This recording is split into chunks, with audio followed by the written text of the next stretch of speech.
you get you to clarify what victory is. When you said it, it's stopping the Iranians from developing a nuclear weapon, a dirty bomb. But that's what we were told had been achieved last summer.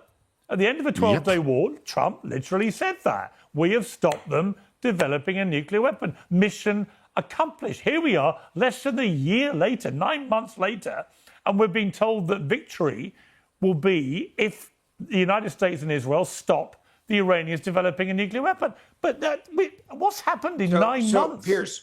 Piers, great question. You have 60% enriched uranium that we know about that they still have. That's part of what we want to get out of the country.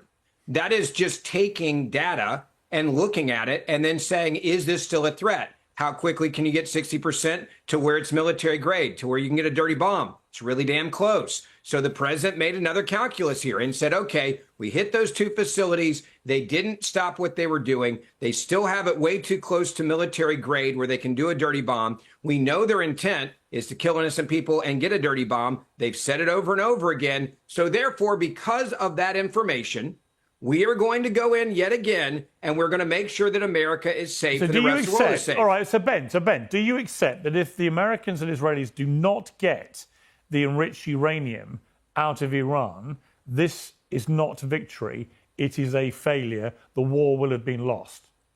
I think there's two ways you can look at that. And again, this is coming from a military mindset. Number one is I talk to people in the military, they say, look, if they can't access it, right? If we bomb it in and we push it in and they can't access it anymore, that could be considered a victory from a military standpoint perspective. And again, this is way above my pay grade. That's why I ask other people questions that are experts.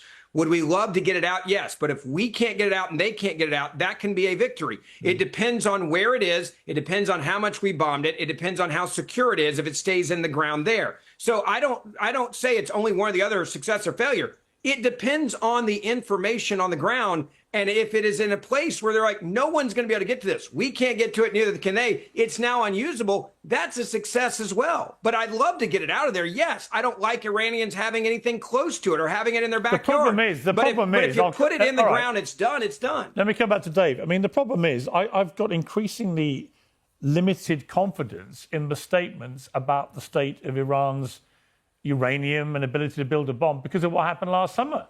I believed what I was told, that after the 12-day war, that was it. The threat had been neutralized. They couldn't build a nuclear weapon. That was it. And here we are in March. This was last summer. And in March, now we're being told they've got all this enriched uranium. None of it got removed last time. It's still there. And how are we going to know whether we've removed it from their ability to use it or not? We're not going to know. So, unfortunately, that to me doesn't look like a very substantive victory claim to me. It's just going to muddy the waters again. That's right.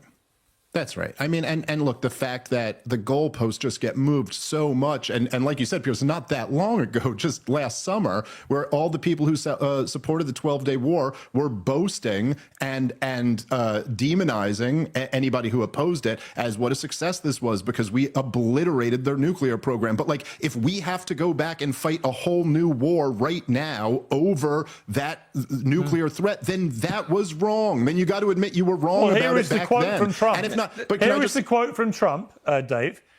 This is last year, after the 12-day war, I don't think they'll ever do it again. They've had it. It was a complete obliteration. They were set back decades. Turned out decades was actually 9 months.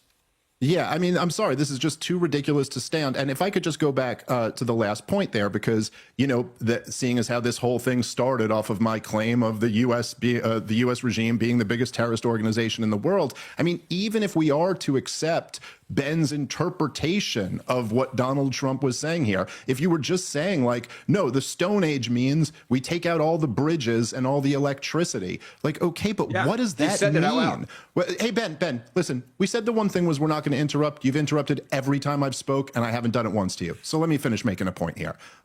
So what does that mean? What does it mean when you take out the electricity to a civilian population of 90+ million people? It means babies on incubators die. It means people have heart attacks in their homes and can't get to the hospital because the bridge has been taken out. It means like the worst, most brutal level of human suffering inflicted intentionally on a civilian population. And if you want to sit here and play all these games where like it's terrorism whenever any of them do it, but it's counterterrorism if America or the Israelis do it, I mean, fine. It's like you picking on me for saying quagmire. Instead of quagmire, disaster, whatever word you want to use. At the end of the day, what you're talking about here is terroristic in nature. A serious question.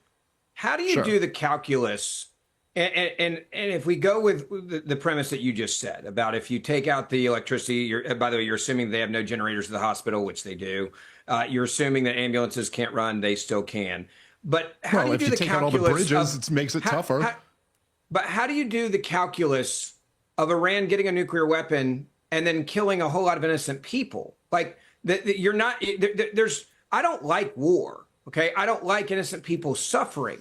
But when I look at a nuclear weapon in the hands of a terrorist regime that sponsors more terrorism than any other country in the world in my lifetime, who's killed more American soldiers than any other regime in my lifetime, that's a fact, and a country that declares over and over again they want to kill you. If they get a nuclear weapon, and we did appeasement, which is what Obama did and what Biden did, and you just stuck with that, and then one day they get the bomb, and then they put it out in the world, and they blow up a city. How do you do the math on that one? Because you keep acting like America's doing something evil here, when all we're doing is trusting the terrorists when they say they want to kill you, and they keep doing it, that if they get bigger weapons and they get ballistic missiles, they're going to use them, which, by the way, they already have. I mean, there's just so many just ridiculous presumptions built into that question. And then tell me what they are, because I want to know. Because if Iran says they're going to get a nuclear weapon, they're going to do it. You literally ask a question. I get 3 words out to respond to it, and you're already But you said interrupting. there's so many ridiculous things I said. I asked you one question about a nuclear weapon. It's not a ridiculous list. Yes, it is. Do I get a chance to talk now, or do you just want to ask questions to yourself? Is this just pretend, or are you actually asking?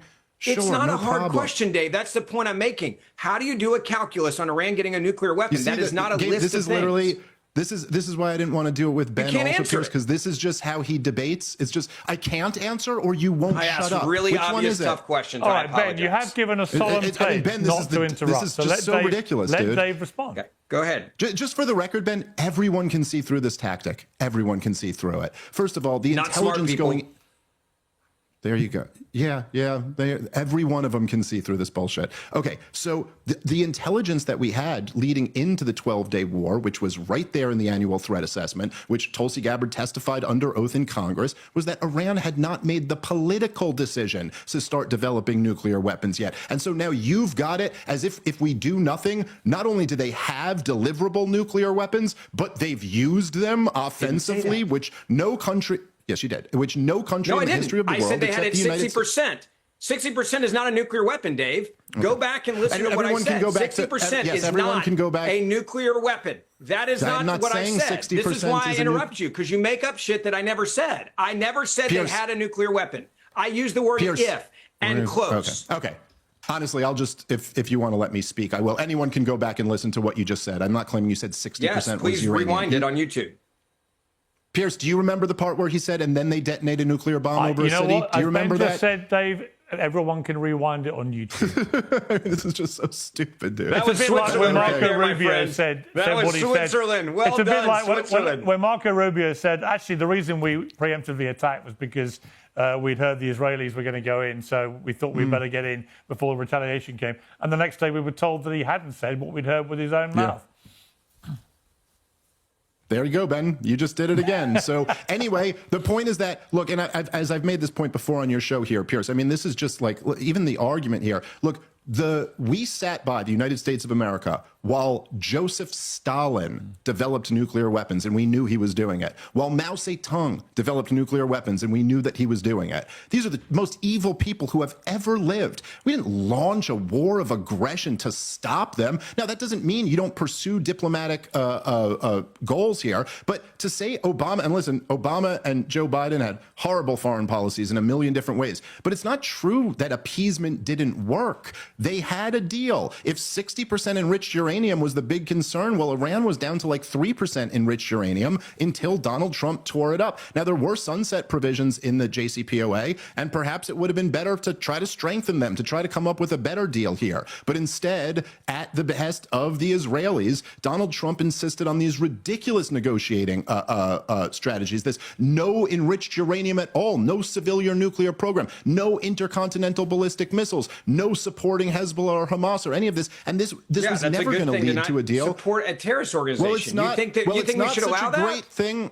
It's not such a great thing when it leads to this. And now, Ben, is it? and Ben, the it's point I leading would to make, death and destruction. Ben, the question I have for you is, Ben, Oh, if that's he what you got. said that we should allow Iran to sponsor Ben. terrorist organizations. Ben, if he you're just said we should allow them in the deal to like sponsor Hamas and Hezbollah. Ben, like what the hell world are we living Ben, in? let me ask you a question. Ben, if You're your the position, terrorist, Ben. You're the terrorist. Ben, if your position, Ben, I'm a terrorist. Hang on, Ben. If your position is that if a nation espouses a desire to wipe out another country, then the country on the receiving end has an absolute right to not just defend itself, but attack the country threatening them, right? That's the defense for, right? I think